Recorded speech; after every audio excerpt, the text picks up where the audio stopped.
हाँ, आप लोगों को पढ़ाया जा रहा है डाई एजोनियम लवण के रासायनिक गुण। बताया जा रहा है आपको क्या, डाई एजोनियम लवण के रासायनिक गुण। डाई एजोनियम लवण बताया जा रहा था। इस डाई एजोनियम लवण के रासायनिक गुण बताए जा रहे थे। रासायनिक गुण बताया जा रहा था, केमिकल प्रॉपर्टीज बताई जा रही थी। केमिकल प्रॉपर्टीज के अंतर्गत हम कुछ रासायनिक गुणों के बारे में आप लोगों से चर्चा कर लिए थे और कुछ रासायनिक गुण बताए जाने हैं। आज एक रिएक्शन बताया जाना है आपको फ्लोरोब्रोमिक अम्ल से अभिक्रिया। फ्लोरोब्रोमिक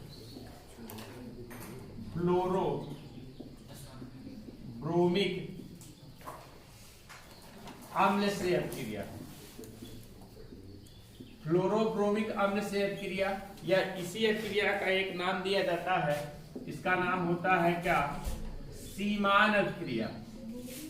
कौन सी अभिक्रिया, सीमान अभिक्रिया। फ्लोरोब्रोमिक अम्ल से अभिक्रिया किस तरीके से होती है, तो सबसे पहले आप जानिए फ्लोरोब्रोमिक अम्ल होता क्या है।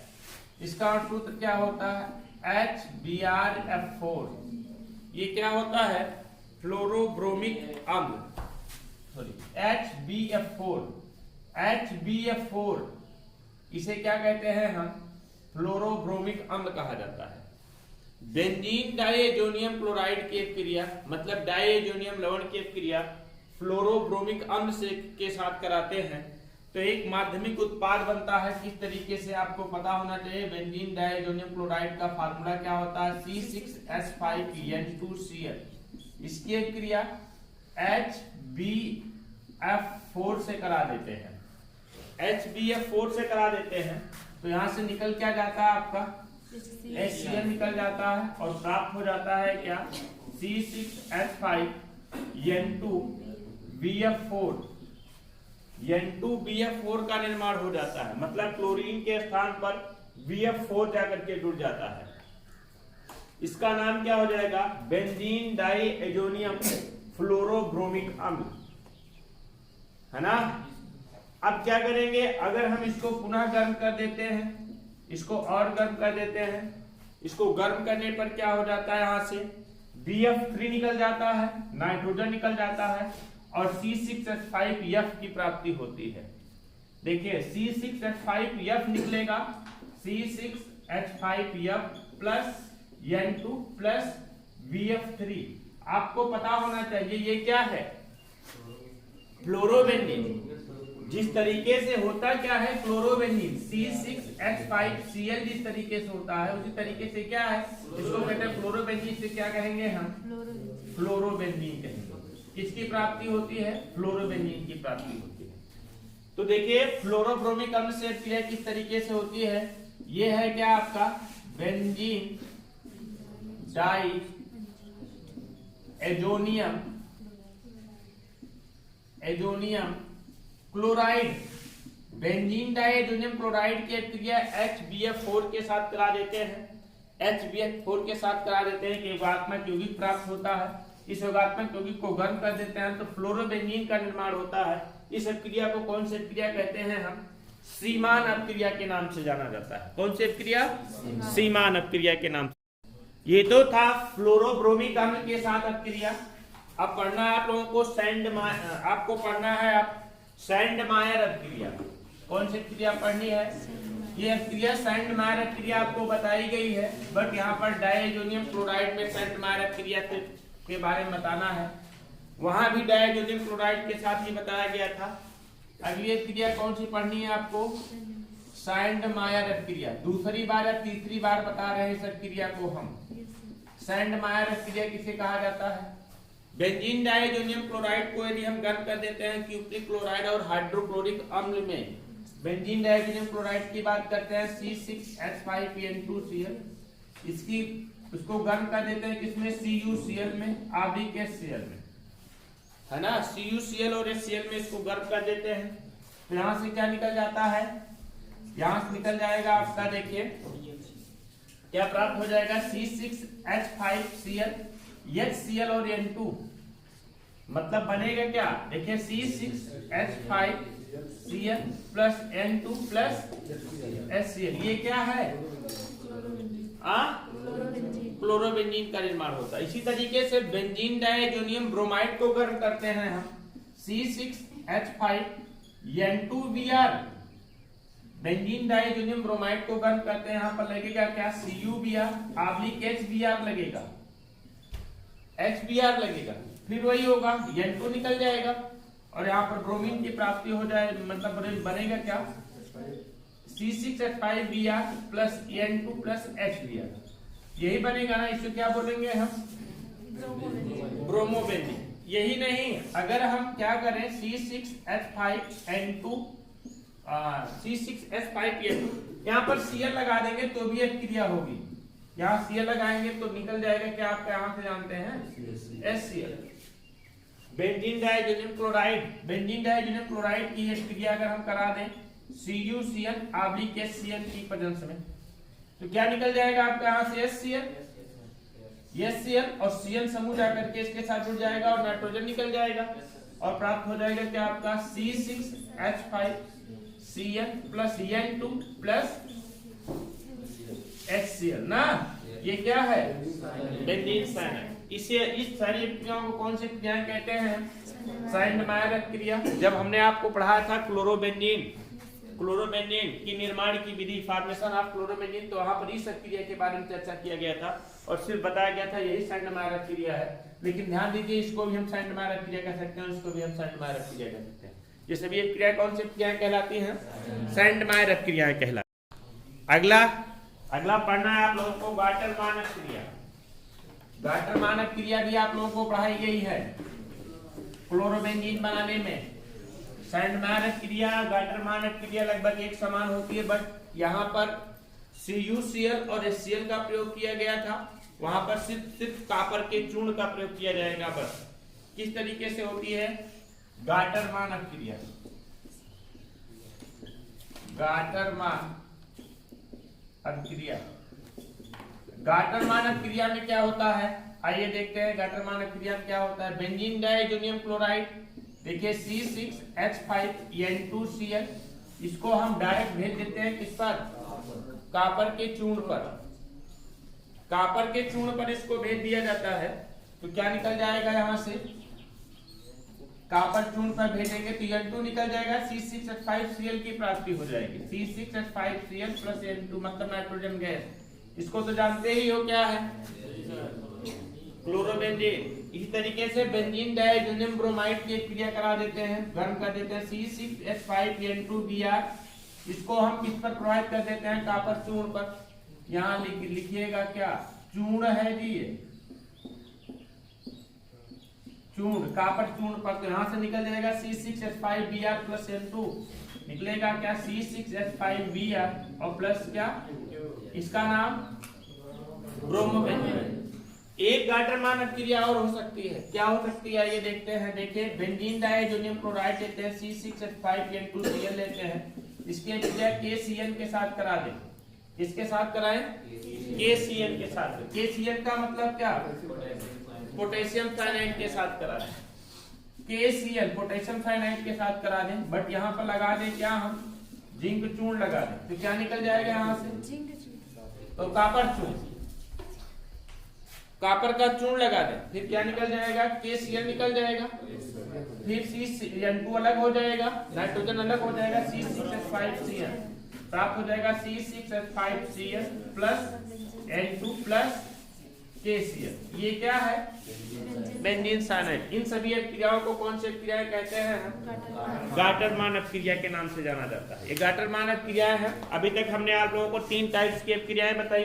पहला सीमानक क्रिया बताया, सीमानक क्रिया बताया, दूसरा हमने कौन सा बताया, साइंडमायर क्रिया बताया, और तीसरी क्रिया कौन सी, गाटर मानक क्रिया बताया। 3 क्रियाओं को एक साथ आप यहाँ पर पढ़ रहे हैं, कंपैरेटिव अध्ययन भी कर लीजिएगा, दोनों तीनों को एक साथ में देख लीजिएगा किसमें क्या क्या परिवर्तन होता है। अगला पढ़ना है आप लोगों को पोटेशियम आयोडाइड के साथ क्रिया, पोटेशियम आयोडाइड के साथ क्रिया। पोटेशियम आयोडाइड के साथ अभिक्रिया, थोड़ा सा इंपॉर्टेंट अभिक्रिया है, भी नई अभिक्रिया देखने को मिलेगी। अभी आप लोगों को यहाँ पर एक थोड़ा सा एक अभिक्रिया इसी में नई देखने को मिलेगी। लिखेंगे क्या हम, पोटेशियम आयोडाइड मतलब KI के साथ अभिक्रिया।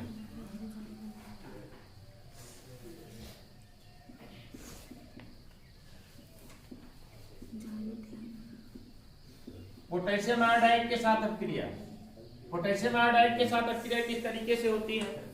देखिए, बेंजीन डाइजोनियम क्लोराइड होता है, बेंजीन डाइजोनियम C6H5 N2Cl, इसकी अभिक्रिया पोटेशियम आयोडाइड के साथ करा देते हैं, KI के साथ करा देते हैं, तो निकलेगा क्या आपका KCl, फिर N2C6H5I, आइडोबेंजीन बोलो। जिस तरीके से क्लोरोबेंजीन, ब्रोमोबेंजीन, उस तरीके से इसका नाम क्या हो जाएगा? आइडोबेंजीन हो जाएगा। मतलब प्राप्त होगा क्या, C6H5I plus N2 plus KCl, इसका नाम क्या है? आइडोबेंजीन। इस आइडोबेंजीन की एक विशेषता होती है, क्या विशेषता होती है? आइडोबेंजीन को हम जिंक की नली में भेज देते हैं, एक बंद नली में भेज देते हैं, सॉरी, आइडोबेंजीन को एक बंद नली में भेज देते हैं कॉपर चूर्ण के साथ में।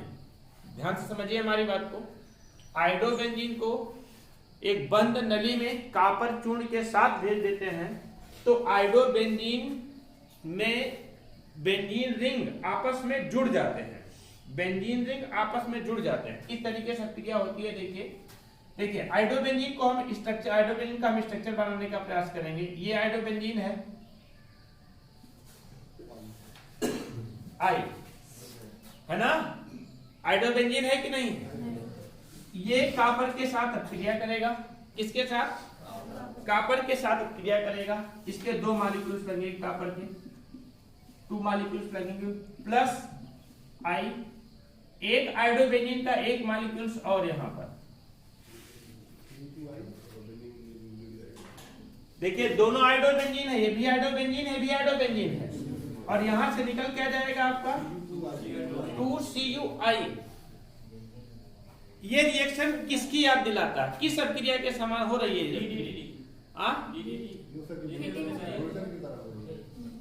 वोल्टेज अभिक्रिया की तरह हो रही है ना।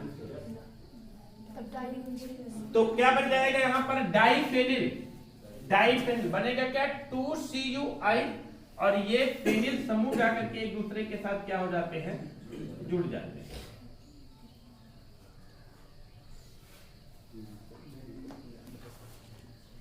है ना। और प्लस क्या निकल जाएगा, 2CuI। इसे बोलेंगे क्या हम, इसे नाम दिया जाता है बाइफेनिल। क्या नाम देते हैं? बाइफेनिल, बाइफेनिल नाम से जाना जाता है। और यह अभिक्रिया कहलाती कौन सी क्रिया है जानते हैं? उल्मान बाइफेनिल संश्लेषण। इस क्रिया को कहते हैं क्या है हम, उल्मान बाइफेनिल संश्लेषण, उल्मान बाइफेनिल संश्लेषण के नाम से जाना जाता है। समझ गए कि नहीं अभिक्रिया को?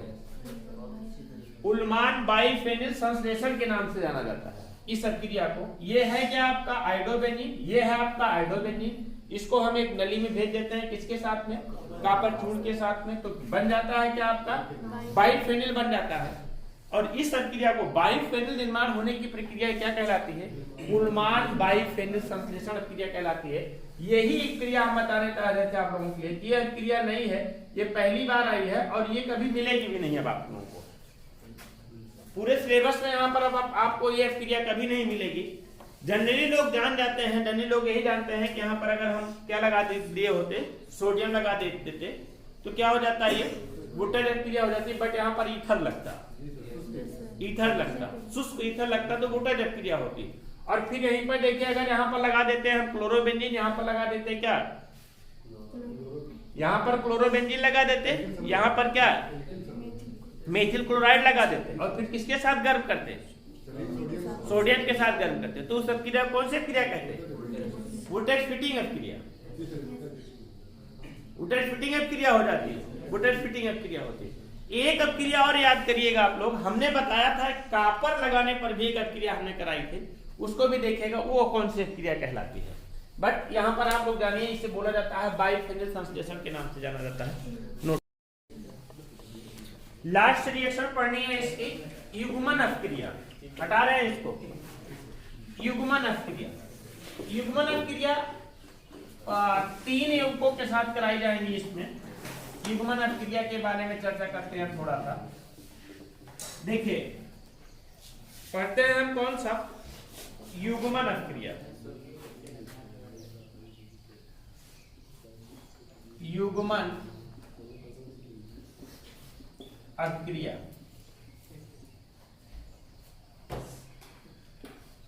युग्मन अपक्रिया क्या होती है? युग्मन अपक्रिया में किसके किसके साथ अपक्रिया होगी? एक तो क्रिया होगी किसके साथ? फिनॉल के साथ। किसके साथ? फिनॉल के साथ। दूसरी क्रिया होगी एनिलीन के साथ। किसके साथ? एनिलीन के साथ। और तीसरी क्रिया होती है आपका बीटा नफ्थॉल के साथ। किसके साथ होती है? बीटा नफ्थॉल के साथ क्रिया। तीनों के साथ क्रिया करके ये बनाता क्या है जानते हैं? एजोरंजक बनाता है। क्या बनाता है? एजोरंजक। रंजक का मतलब रंगने वाले पदार्थ का निर्माण करता है। और इस प्रकार की क्रियाओं को कौन सी क्रिया कहते हैं? हम युग्मन क्रिया कहते हैं। युग्मन में होता क्या है? 2 मॉलिक्यूल्स एक दूसरे से क्या हो जाते हैं? जुड़ जाते हैं। देखिए अगर हम फर्स्ट बात करते हैं फिनॉल के साथ क्रिया किस तरीके से होती है। फिनॉल के साथ बेंजीन डाइअमोनियम क्लोराइड का फार्मूला हमने यही बताया था ना। ये बात करते हैं क्या है आपका?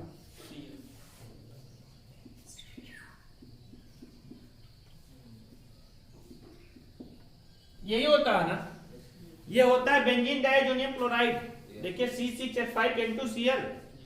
यहाँ पर नाइट्रोजन, मतलब ये पॉजिटिव होता है नेगेटिव होता है? Positive negative. साल्ट है भाई, और साल्ट होगा डायोनाइज्ड होगा, मतलब यहाँ पर 2 समूह होंगे, दोनों समूहों के बीच में कौन सा आयनिक बांड पाया जाएगा। आयनिक बांड होता है, साल्ट है ना। और इसकी क्रिया किसके साथ कराते हैं हम? फिनॉल के साथ कराते हैं। फिनॉल की बात करते हैं तो फिनॉल आपका यही होता है H।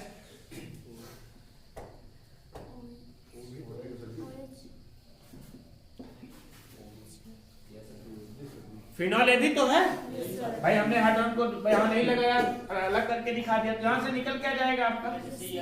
HCl निकल जाएगा। और बाकी का बाकी सब सीधा इसके साथ जाकर के जुड़ जाता है। और यहाँ पर बनेगा क्या? N। फिर बीच में कौन सा बांड आ जाएगा?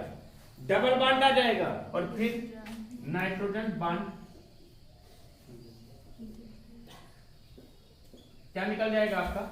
OH। और निकलेगा क्या यहाँ से? HCl। इसका नाम क्या होता है? इसका नाम होता है पैरा हाइड्रॉक्सी एजोबेंजीन रंजक। पैरा हाइड्रॉक्सी एजो बेंजीन रंजक। पैरा हाइड्रॉक्सी एजोबेंजीन रंजक का निर्माण होता है। ये तो किसके साथ क्रिया हुई आपकी? ये क्या था आपका? ये फिनॉल है ना, फिनॉल के साथ क्रिया। दूसरा किसके साथ क्रिया कराया जाना है आपका? एनिलीन के साथ क्रिया कराया जाना है। एनिलीन के का फार्मूला तो आप लोग जानते ही हैं, क्या होता है? C6H5।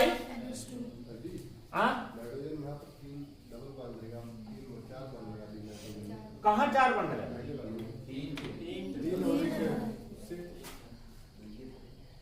ये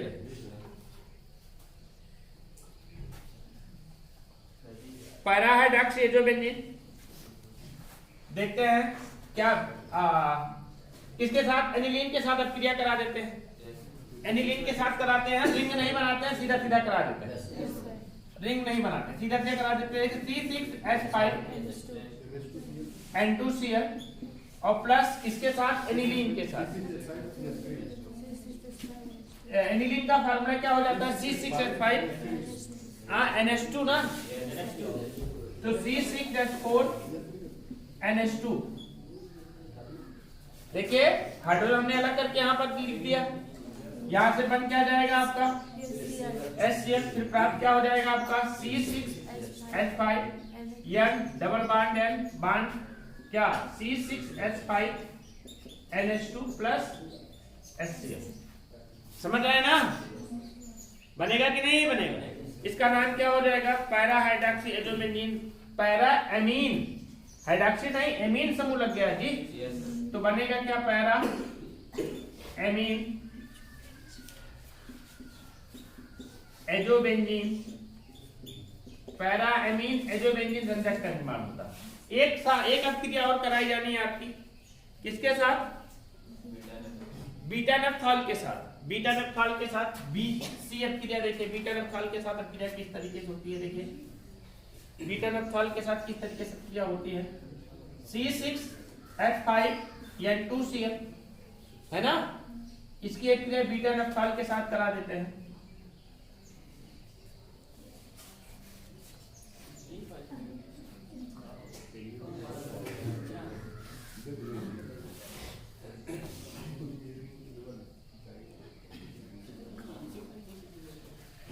ये बन रहा है बीटा नफ्थॉल आपका।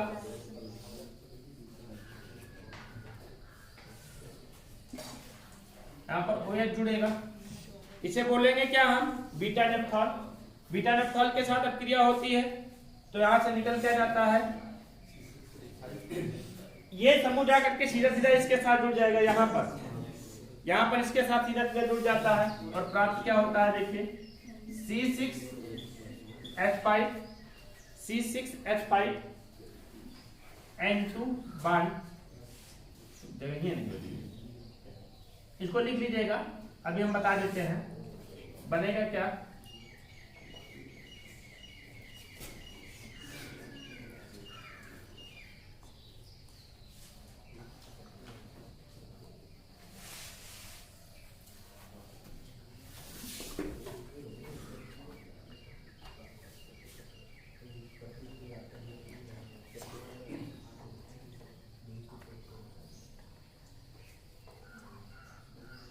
यहां पर OH जुड़ेगा और